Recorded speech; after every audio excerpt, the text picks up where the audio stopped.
PSM Makassar berhasil menjaga tren tak terkalahkan di Liga 1.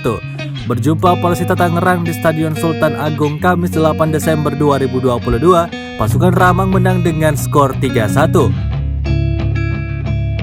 Gol Everton Nascimento, Yance Sayuri dan Kenzo Nambu membawa PSM makin nyaman di pucuk klasemen. Dari 12 laga yang sudah dilalui, 8 kemenangan dikantongi PSM. 4 laga lainnya diakhiri dengan skor imbang. Lini depan PSM begitu produktif melalui 23 gol, sementara lini belakang berdiri kokoh hanya kebobolan 7 gol. Punggawa PSM Makassar mengaku akan terus berjuang mempertahankan rekor tak terkalahkan. Saat ini PSM sudah mengoleksi 28 poin, hanya berbeda 1 poin Bali United menghantui PSM. Namun Bali United memainkan 1 laga lebih banyak dari Juku Eja.